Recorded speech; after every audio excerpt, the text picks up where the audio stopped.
हरियाणा की हर अपडेट के लिए बेल आइकन दबाएं और सब्सक्राइब करें STV हरियाणा न्यूज। नमस्कार, आपके साथ मैं अनामिका अजय मिश्रा। आप देख रहे हैं सुपरफास्ट 100। मुख्यमंत्री मनोहर लाल आज दिल्ली दौरे पर रहेंगे। इस दौरान मुख्यमंत्री कई केंद्रीय मंत्रियों से मुलाकात कर सकते हैं। सीएम मनोहर प्रदेश से जुड़े हुए कई अहम मुद्दों पर चर्चा कर सकते हैं। कृषि कानूनों के खिलाफ किसानों का आंदोलन 120वें दिन जारी है। लगातार 120 दिनों से किसान दिल्ली की सीमाओं पर डटे हुए हैं और कृषि कानूनों को रद्द करने की मांग कर रहे हैं।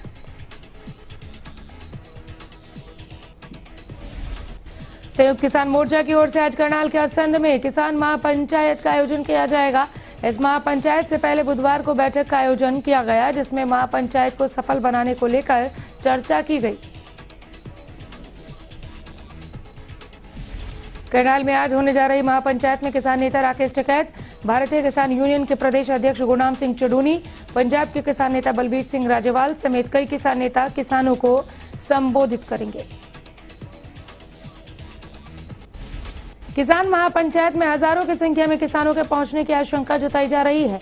महापंचायत को सफल बनाने के लिए पिछले कई दिनों से किसान नेता कई गांवों में जाकर महापंचायत कर किसानों को संबोधित कर रहे हैं। कृषि कानूनों के खिलाफ किसान पिछले 120 दिनों से आंदोलन कर रहे हैं। इसी कड़ी में 26 मार्च को संयुक्त किसान मोर्चा ने देश भर में चक्का जाम का आह्वान किया। यमुनानगर में भी 26 मार्च को चक्का जाम को लेकर संयुक्त किसान मोर्चा ने एक अहम बैठक की। किसानों ने 26 मार्च को बंद का आह्वान किया, जिसके बाद किसान लगातार लोगों से बातचीत कर उनसे समर्थन मांग रहे हैं। कृषि कानूनों के खिलाफ किसानों का आंदोलन लगातार जारी है। किसान अब आम जनता का भी समर्थन जुटाने में लगे हैं। बुधवार को सिरसा के लाल बत्ती चौक पर दर्जन भर युवक हाथों में स्लोगन लिखी तख्तियां लेकर प्रदर्शन करते दिखे।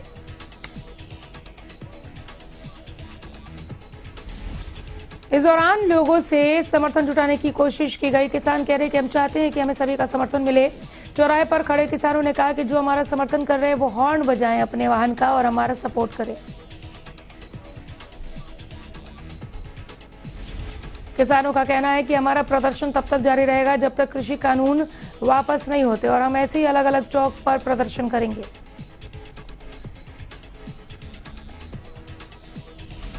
किसान नेता राकेश टिकैत ने महम चौबीसी के चबूतरे से सरकार पर जमकर निशाना साधा। टिकैत ने कहा कि सरकार किसानों को बांध रही है। पहले महिला थाने खोले गए, फिर बिजली बिल थाने खोले, अब सरकार बीज थाने खोलेगी। वहीं 2 विधायक के खिलाफ IT की छापेमारी पर टिकैत ने कहा कि सरकार किसानों के पक्ष में आए बलराज कुंडू और सांगवान के खिलाफ IT रेड करवा रही है। टिकैत ने कहा कि सरकार कह रही है कि हम लोगों को भड़का रहे हैं, हम मुकदमा दर्ज करेंगे। टिकैत ने कहा कि हम मुकदमों से डरने वाले नहीं हैं। तेज हवाओं के साथ हुई बारिश और ओलावृष्टि ने महेंद्रगढ़ के कई गांवों में भारी नुकसान पहुंचाया। इन गांवों में सरसों, गेहूं और सब्जी की फसल पूरी तरह से नष्ट हो गई है, जिसके बाद किसानों के सामने रोजी रोटी का संकट पैदा हो गया। बारिश के कारण सरसों की फसल में काफी नुकसान हुआ। किसान कहते हैं कि कटाई का समय चल रहा था और करीब जिले में 80% से ज्यादा सरसों कटाई के बाद खेतों में लगी हुई थी और बारिश के बाद पकी हुई फसल को पूरी तरह से खराब कर दिया इस बारिश ने। राज्यसभा सांसद दीपेंद्र हुड्डा ने किसानों को लेकर केंद्र सरकार को निशाने पर लिया। दीपेंद्र हुड्डा ने कहा कि किसान पिछले करीब 4 महीने से सड़कों पर हैं, लेकिन बीजेपी सरकार किसानों को कभी आतंकवादी कभी नशेड़ी बता रही है। उन्होंने कहा कि किसानों के प्रति सरकार का अड़ियल रवैया जारी है और वो किसानों को इंसान तक नहीं समझ रही है।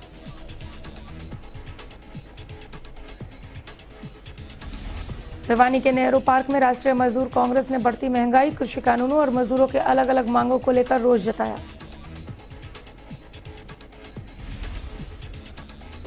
इस दौरान राज्यपाल के नाम उपायुक्त के माध्यम से ज्ञापन भी सौंपा गया। इंटक सचिव धर्मेंद्र सिंह ने बताया कि हमारे द्वारा मीटिंग की गई, जिसमें अलग अलग समस्याओं के निदान के लिए एक मांग पत्र तैयार कर राज्यपाल के नाम उपायुक्त भिवानी को सौंपा गया है। उन्होंने कहा कि असंगठित मजदूरों को कोई पंजीकरण नहीं हो रहा। साथ ही उन्होंने आरोप लगाते हुए कहा कि मजदूर अपने किसी भी पंजीकरण के लिए सेक्रेटरी जेई के पास जाते हैं तो उनकी समस्या को नकार दिया जाता है। उन्होंने कहा कि आज युवा बेरोजगार होता जा रहा है और पब्लिक सेक्टर को बेचा जा रहा है।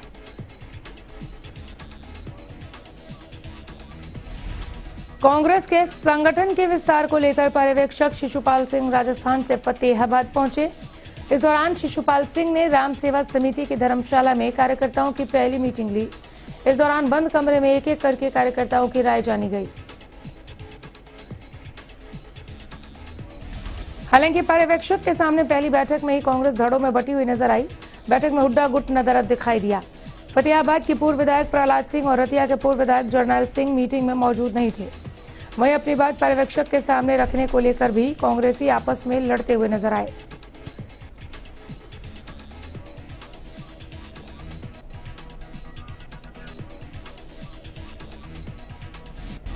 कुछ कांग्रेसियों का कहना था कि उन्हें इस बैठक के लिए निमंत्रण ही नहीं दिया गया। हालांकि मीडिया से बातचीत करते हुए पर्यवेक्षक ने खींचतान को आपसी भाईचारे का नाम दिया। हुड्डा गुट की बैठक से दूरी बनाए जाने को लेकर शिशुपाल सिंह ने कहा कि उनके पूर्व विधायकों से बात हुई है।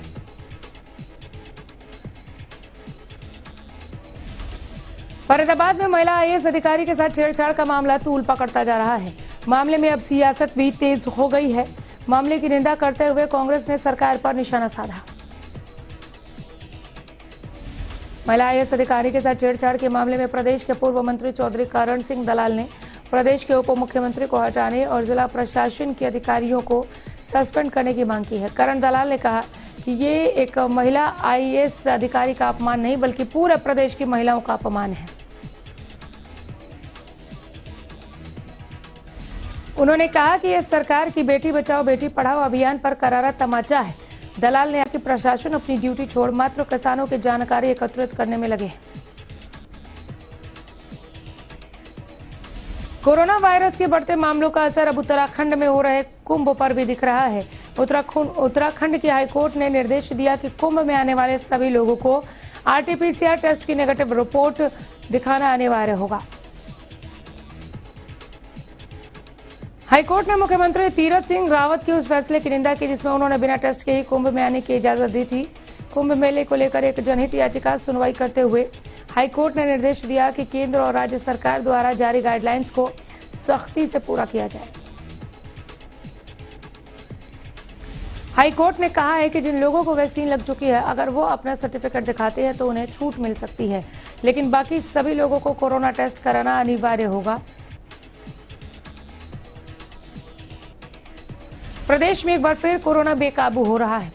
बीते 24 घंटे में 981 नए मरीजों की पुष्टि की गई। गुरुग्राम में 186, अंबाला में 146 नए केस सामने आए।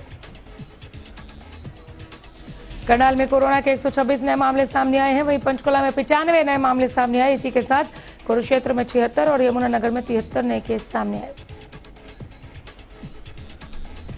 प्रदेश में एक दिन में कोरोना से 6 लोगों ने दम तोड़ा है। इसी के साथ प्रदेश में अब तक 3110 मरीजों की मौत हो चुकी है। हरियाणा में कोरोना के कुल 2,82,569 केस अब तक सामने आ चुके हैं। वहीं एक दिन में 379 मरीजों ने कोरोना को मात दी। इसी के साथ अब तक 2,72,000 से ज्यादा मरीज ठीक हो चुके हैं। फतेहाबाद में कोरोना के बढ़ते मामले प्रशासन के लिए चिंता का विषय बनते जा रहे हैं। विशेषकर शिक्षण संस्थानों में बच्चों में बढ़ते कोरोना संक्रमण ने जिला प्रशासन को परेशानी में डाल दिया है। स्कूलों में कोरोना मामलों के रोकथाम के लिए डीसी फतेहाबाद ने विभिन्न विभागों के अधिकारियों के साथ एक बैठक की। बैठक में डीसी ने अधिकारियों को आदेश दिए हैं कि वे शिक्षण संस्थानों में जाकर चेक करें कि सरकार की ओर से जारी गाइडलाइंस का पालन हो रहा है या नहीं। इसके लिए उन्होंने 30 अलग अलग टीमों का भी गठन किया है।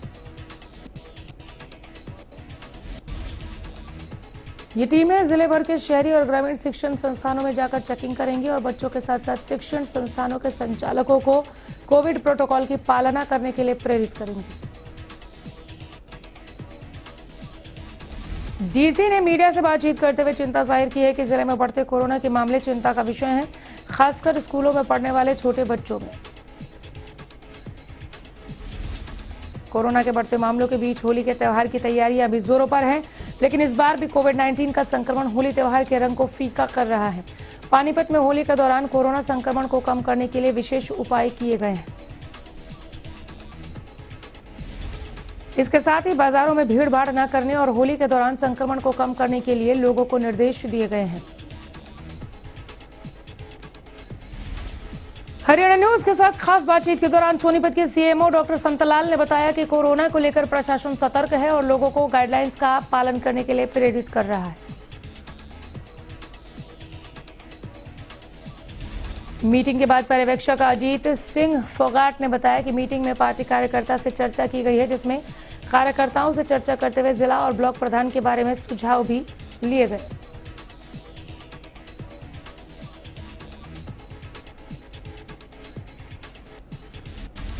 होली के मौके पर भी कोरोना का खतरा लगातार बरकरार है।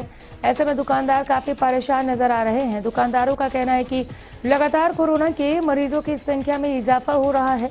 ऐसे में कोरोना का असर उनके कारोबार पर भी पड़ता नजर आ रहा है। बल्लभगढ़ में दुकानदारों में असमंजस की स्थिति बनी हुई है। दुकानदारों का कहना है कि इस बार काफी नए तरीके के सामान आए हैं, लेकिन लोग उसे खरीदेंगे या नहीं, इस पर संशय बरकरार है। होली के त्योहार को देखते हुए बाजार से रौनक गायब है। बाजारों में कोरोना का असर साफ दिखाई दे रहा है। वहीं कैदल के बाजारों में होली का सामान ज्यादा देखने को नहीं मिल रहा। दुकानदारों का कहना है कि लोग कोरोना के गाइडलाइंस का पालन कर रहे हैं, इसलिए बाजारों में होली का सामान ज्यादा बिकने की उम्मीद नहीं है। एक बार फिर कोरोना की बढ़ती रफ्तार ने लोगों को डराना शुरू कर दिया है। कोरोना के बढ़ते मामलों को देखते हुए प्रदेश में सार्वजनिक होली मिलन समारोह पर रोक लगा दी गई है, जिसके बाद दुकानदारों की एक बार फिर चिंता बढ़ गई है। फतेहाबाद के जिला उपायुक्त ने मीडिया से बात करते हुए बताया कि जिले में बढ़ते संक्रमण को देखते हुए पहले से ही एहतियात बरती जा रही थी, लेकिन आगामी त्योहारों के सीजन को देखते हुए और सख्ती की जा रही है। उपायुक्त ने कहा कि कोरोना का संक्रमण न फैले, इसके लिए अधिकारियों की ड्यूटी भी लगाई गई है, जो स्थिति पर नजर रखेंगे और कहीं कोई कोताही बरती गई वहां सख्त कार्रवाई भी अमल में लाई जाएगी। कोरोना के बढ़ते मामलों ने आम लोगों के साथ साथ प्रशासन की भी नींद उड़ा दी है। सरकार की ओर से लगातार लोगों से कोविड के नियमों का पालन करने की अपील की जा रही है। बावजूद इसके कालावाली थाने में सरकारी आदेश नजर आ रहे हैं। यहां थाने में मौजूद पुलिसकर्मी बगैर मास्क के ही देखे जा सकते हैं। नियमों की अनदेखी से दूर ये पुलिसकर्मी अपने काम को तो अंजाम दे रहे हैं, लेकिन ऐसा लगता है कि इन्हें ना तो सरकार के आदेशों की चिंता है, न ही कोविड-19 के संक्रमण का डर। मास्क के बारे में पूछे जाने पर पुलिसकर्मी कई दलीलें देते नजर आए। अंबाला में कोरोना केस बढ़ने के चलते प्रशासन अलर्ट मोड पर है। सरकार के आदेशानुसार प्रशासन बिना मास्क के बाहर निकलने वाले लोगों पर सख्ती के साथ निपट रहा है। पुलिस प्रशासन और निगम के अधिकारी अभियान चलाकर लोगों को जागरूक कर रहे हैं। चालान भी काटे जा रहे हैं। इसी कड़ी में सदर बाजार में बिना मास्क घूम रहे लोगों का पुलिस ने चालान काटा और मास्क पहनने के लिए जागरूक भी किया।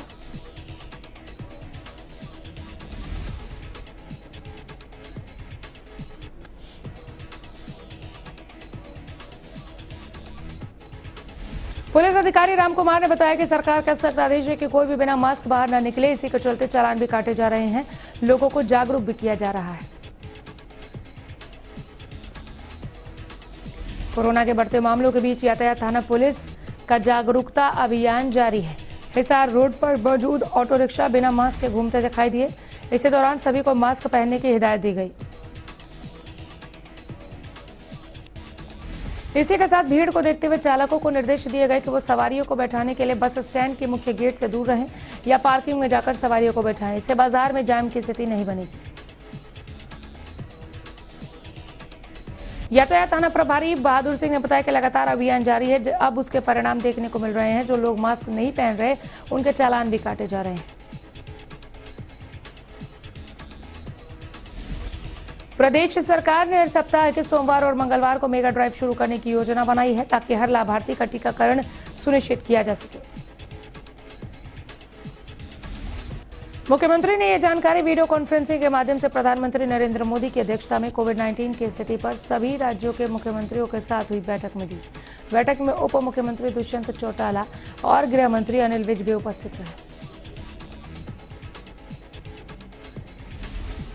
फतेहाबाद में कोरोना के बढ़ते मामलों को देखते हुए जिला प्रशासन अलर्ट हो गया। बुधवार को पुलिस विभाग ने लघु सचिवालय परिसर में मास्क न पहनकर आने वालों के चालान किए। ट्रैफिक पुलिस की एक टीम ने लघु सचिवालय परिसर के अंदर ही नाकेबंदी कर बिना मास्क के वाहन चालकों पर कड़ी नजर रखी।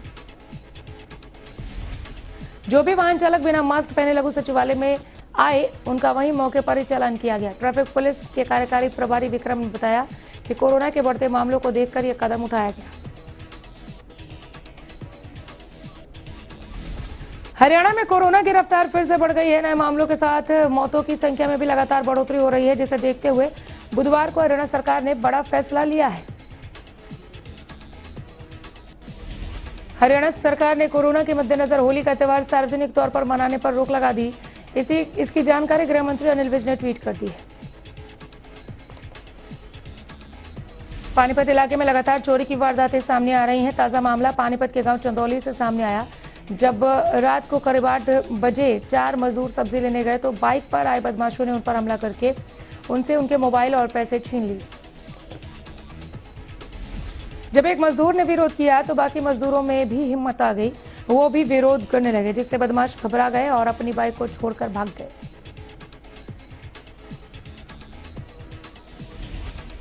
फरीदाबाद में निकिता तोमर हत्याकांड मामले में कोर्ट ने फैसला सुना दिया है। इस मामले में 3 लोग आरोपी बनाए गए थे, जिनमें से तौसीफ और रेहान को कोर्ट ने दोषी करार दिया।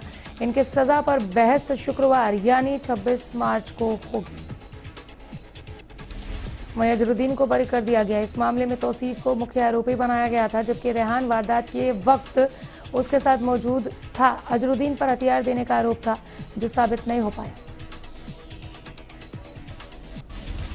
26 अक्टूबर 2020 को फरीदाबाद की बल्लभगढ़ में निकिता तोमर की कॉलेज के बाहर गोली मारकर हत्या कर दी गई थी। इस मामले में 55 गवाह पेश किए गए थे, जिसमें 2 बचाव पक्ष की तरफ से थे।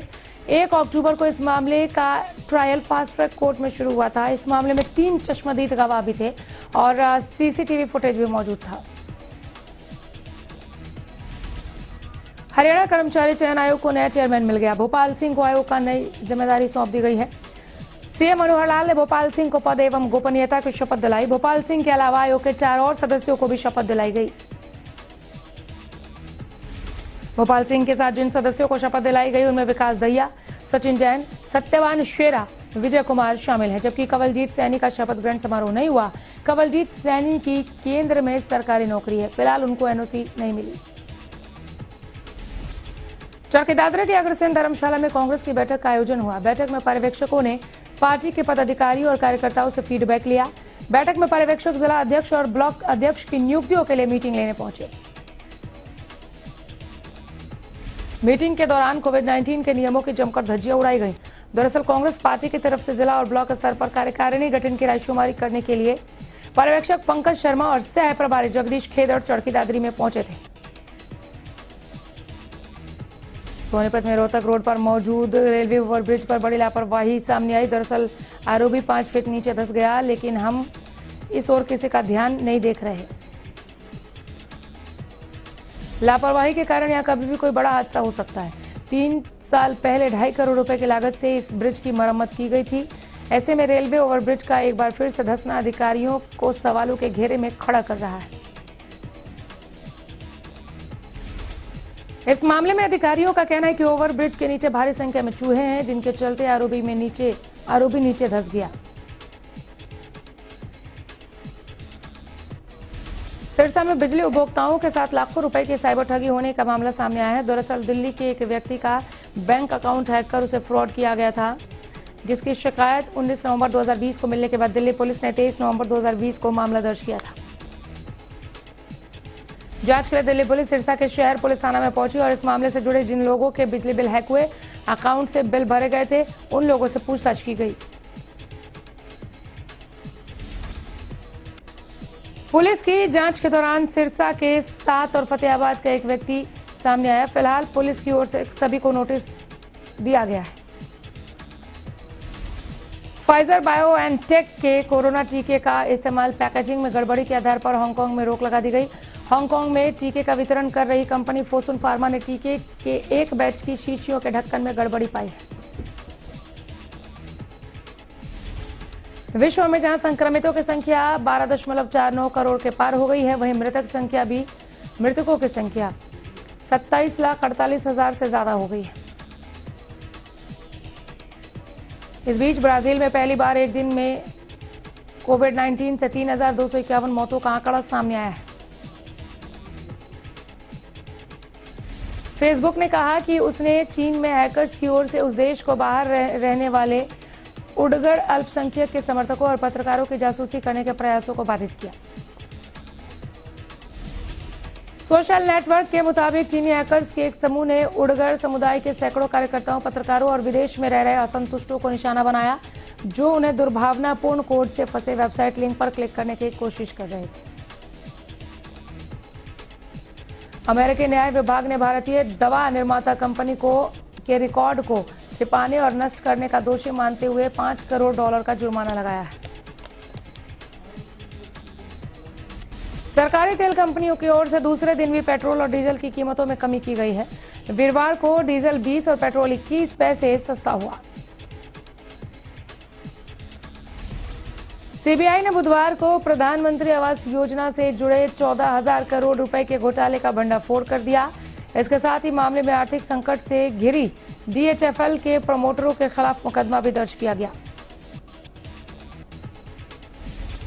देश में कोऑपरेटिव विकास के लिए डेवलपमेंट फोरम का गठन हुआ, जिसकी बागडोर पूर्व केंद्रीय मंत्री सुरेश प्रभु को सौंपी गई।